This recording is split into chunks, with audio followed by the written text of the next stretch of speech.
Hello दोस्तों, मैं हूं स्पिरिचुअल माइंड। ध्यान में होने वाले अनुभव साधकों को ध्यान के दौरान कुछ एक जैसे एवं कुछ अलग प्रकार के अनुभव होते हैं। अनेक साधकों के ध्यान में होने वाले अनुभव एकत्रित कर यहां वर्णन कर रहे हैं, ताकि नए साधक अपनी साधना में यदि उन अनुभवों को अनुभव करते हों, तो वे अपनी साधना की प्रगति, स्थिति व बाधाओं को ठीक प्रकार से जान सकें और स्थिति व परिस्थिति के अनुरूप निर्णय ले सकें। एक, भौहों के बीच आज्ञा चक्र में ध्यान लगने पर पहले काला और फिर नीला रंग दिखाई देता है। फिर पीले रंग की परिधि वाले नीला रंग भरे हुए गोले एक के अंदर एक विलीन होते हुए दिखाई देते हैं। एक पीली परिधि वाला नीला गोला घूमता हुआ धीरे धीरे छोटा होता हुआ अदृश्य हो जाता है और उसकी जगह वैसा ही दूसरा बड़ा गोला दिखाई देने लगता है। इस प्रकार यह क्रम बहुत देर तक चलता रहता है। साधक यह सोचता है, यह क्या है, इसका अर्थ क्या है। इस प्रकार दिखने वाला नीला रंग आज्ञा चक्र का एवं जीवात्मा का रंग है। नीले रंग के रूप में जीवात्मा ही दिखाई पड़ती है। पीला रंग आत्मा का प्रकाश है, जो जीवात्मा के आत्मा के भीतर होने का संकेत है। इस प्रकार के गोले दिखना आज्ञा चक्र के जागृत होने का लक्षण है। इससे भूत, भविष्य, वर्तमान तीनों प्रत्यक्षा दिखने लगते हैं और भविष्य में घटित होने वाली घटनाओं के पूर्वाभास भी होने लगते हैं। साथ ही हमारे मन में पूर्ण आत्मविश्वास जागृत होता है, जिससे हम असाधारण कार्य भी शीघ्रता से संपन्न कर लेते हैं। 2. कुंडलिनी जागरण का अनुभव।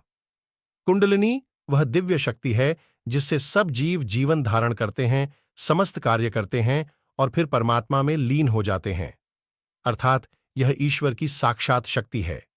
यह कुंडलिनी शक्ति सर्प की तरह 3.5 फेरे लेकर शरीर के सबसे नीचे के चक्र मूलाधार चक्र में स्थित होती है।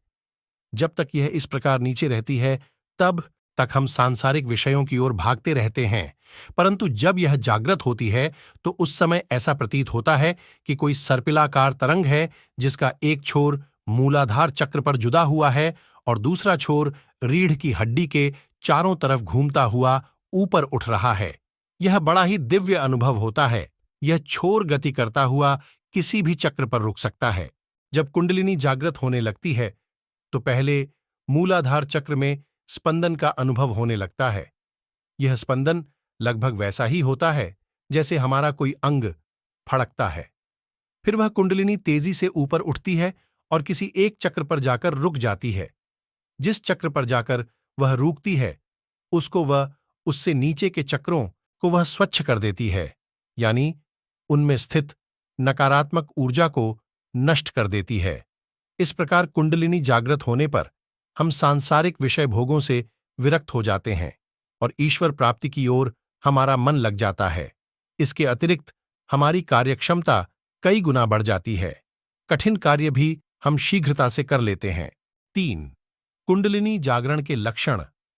कुंडलिनी जागरण के सामान्य लक्षण हैं: ध्यान में इष्ट देव का दिखाई देना या हूं या गर्जना के शब्द करना, गेंद की तरह एक ही स्थान पर फुदकना, गर्दन का भाग ऊंचा उठ जाना, सर में छोटी रखने की जगह यानी सहस्रार चक्र पर चींटियां चलने जैसा लगना, कपाल ऊपर की तरफ तेजी से खींच रहा है ऐसा लगना, मुंह का पूरा खुलना और चेहरे की मांसपेशियों का ऊपर खींचना और ऐसा लगना कि कुछ है जो ऊपर जाने की कोशिश कर रहा है। चोर, एक से अधिक शरीरों का अनुभव होना। कई बार साधकों को एक से अधिक शरीरों का अनुभव होने लगता है, यानी एक तो यह स्थूल शरीर है और उस शरीर से निकलते हुए 2 अन्य शरीर। तब साधक कई बार घबरा जाता है। वह सोचता है कि ये न जाने क्या है और साधना छोड़ याच भी देता है, परंतु घबराने जैसी कोई बात नहीं होती है। एक तो यह हमारा स्थूल शरीर है, दूसरा शरीर सूक्ष्म शरीर, मनोमय शरीर कहलाता है, तीसरा शरीर कारण शरीर कहलाता है। सूक्ष्म शरीर या मनोमय शरीर भी हमारे स्थूल शरीर की तरह ही है, यानी यह भी सब कुछ देख सकता है, सूंघ सकता है, खा सकता है, चल सकता है, बोल सकता है आदि, परंतु इसके लिए कोई दीवार नहीं है। ये सब जगह आ जा सकता है क्योंकि मन का संकल्प ही इसका स्वरूप है। तीसरा शरीर कारण शरीर है। इसमें शरीर की वासना के बीज विद्यमान होते हैं। मृत्यु के बाद यही कारण शरीर एक स्थान से दूसरे स्थान पर जाता है और इसी के प्रकाश से पुनः मनोमय व स्थूल शरीर की प्राप्ति होती है, अर्थात नया जन्म होता है।